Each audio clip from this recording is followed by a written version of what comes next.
Olá a todos, sejam bem-vindos ao vídeo semanal da Lapidar, que vai trabalhar com informações a respeito da espécie Passiflora alata, edulis e incarnata. São três espécies, na realidade, que têm o nome popular de maracujá. O maracujá é amplamente utilizado pela população por causa de suas propriedades calmantes e no combate à insônia. Porém, será que a população faz uso correto do maracujá e, com isso, consegue ter o efeito terapêutico desejado? Por esse motivo, no vídeo de hoje, vamos trazer também alguns mitos e verdades a respeito do uso dessa espécie medicinal, que é amplamente utilizada pela população. Para você ter uma ideia, os medicamentos fitoterápicos produzidos à base de passiflora, com matéria-prima passiflora, foram os mais comercializados no ano de 2019 aqui no Brasil, principalmente sob o nome de marcas de indústrias renomadas aqui no país. Então, por esse motivo, nós, enquanto profissionais de saúde, devemos ter as informações baseadas em evidências científicas a fim de prestar as orientações úteis e do uso correto dessa espécie tão utilizada pela população. Eu sou Ana Carolina Santana, farmacêutica, mestre em botânica, e vou trabalhar com vocês essas informações no vídeo de hoje.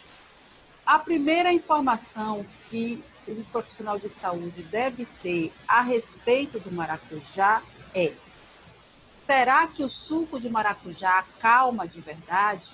E aqui já coloco para você que isso é um mito. O suco de maracujá não possui propriedades calmantes e sedativas. E você pode perguntar nesse momento: e qual a verdade relacionada a esse efeito? Na realidade, os estudos evidenciam que a utilização do suco de maracujá pela população é uma informação cultural, porém sem base científica. Por esse motivo, trago para você esse artigo que você pode procurar na internet: Maracujá, Passiflora incarnata, tratamento alternativo do transtorno da ansiedade, que foi publicado em maio de 2018. Nesse artigo foram avaliados vários estudos e esses demonstraram que o suco de maracujá, que é culturalmente conhecido como a fonte de propriedades calmantes e sedativas, na realidade não é indicado para tal finalidade.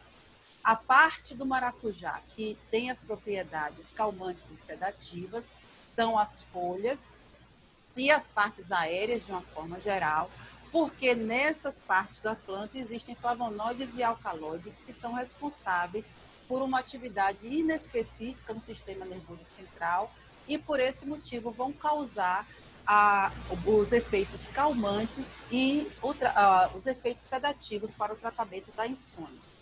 Para se ter uma ideia, já na RDC 10 de 2010, que regulamentou as drogas vegetais utilizadas para fins medicinais para o preparo de chás, eram relatadas 3 espécies de maracujá: Passiflora alata, edulis e incarnata, já com a parte utilizada de folhas para alata e edulis e partes aéreas, de uma forma geral, que são folhas e flores, para a incarnata. Para o preparo desses chás, a forma indicada é sob infusão, que é aquela forma em que não há fervura dessas partes, na quantidade de 3 gramas, que equivale a uma colher de sopa, em 150 ml de água. Esse preparo deve ser feito próximo ao horário de consumo, porque o chá, seja ele sob a forma de infusão ou decocção, são formas extemporâneas que devem ser preparadas para uso logo imediato. Como toda espécie vegetal e com uso medicinal, existem as orientações quanto à utilização. No caso da alata e da edulis, deve-se utilizar uma xícara de chá de 1 a 2 vezes por dia. No caso da incarnata, uma xícara de chá 3 a 4 vezes ao dia é indicação relatada e evidenciada cientificamente para quadros leves de ansiedade e insônia e como calmante suave. Importante ter a informação de que, como toda espécie medicinal, existem a necessidade de cuidados e a possibilidade de ocorrência de interações medicamentosas, e essa é uma verdade. No caso do maracujá, os cuidados quanto ao uso devem ser na observação da ocorrência de sonolência. E essa sonolência pode impactar diretamente nas atividades diárias de quem faz uso. Como interações medicamentosas, não é aconselhado o uso em associação com medicamentos sedativos e depressores do sistema nervoso, pois pode haver uma potencialização desses efeitos, causando alguns eventos desagradáveis para o paciente. E também não se deve utilizar cronicamente.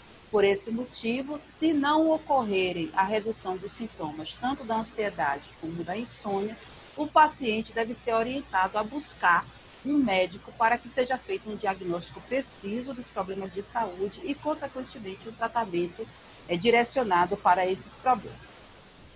Bem, importante também desmistificar a informação de que, já que é natural, não faz mal.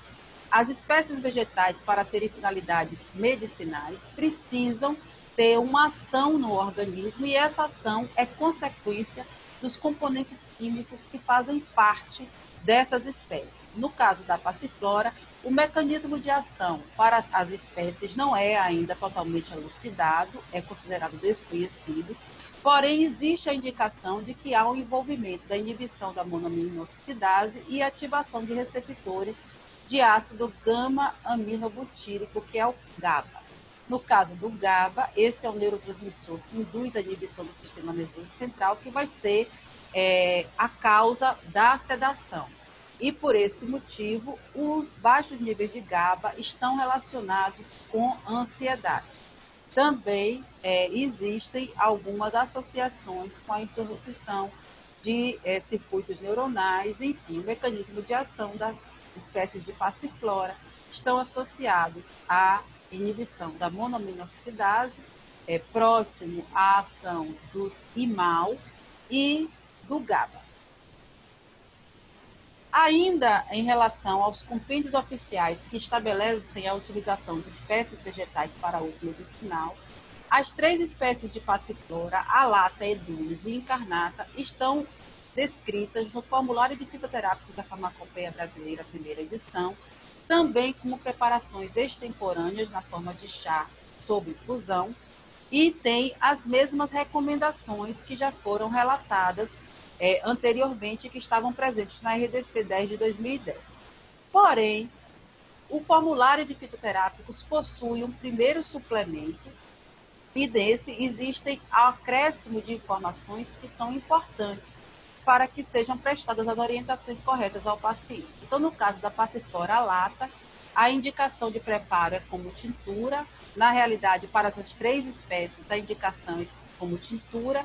No caso da alata, 10 gramas de folha moída para 100 ml de álcool etílico, 70%. Importante que essas tinturas sejam armazenadas em embalagens que protejam da incidência de luz e da umidade. E como advertências, não deve se utilizar em pessoas com hipersensibilidade aos componentes da fórmula, isso para as 3 espécies de passiflora. E no caso da alata, não se deve utilizar em gestantes, lactantes, alcoolistas e diabéticos por conta do teor alcoólico da tintura. E se os sintomas persistirem, deve-se procurar um médico para fazer um diagnóstico preciso. Deve-se tomar 1 a 3 ml da tintura diluídos em 50 ml de água 3 vezes ao dia. Para a passiflora edulis, a tintura deve ser preparada com folhas na quantidade de 10 gramas para 80 ml de álcool a 45%. Olha a observação, o teor alcoólico já é reduzido.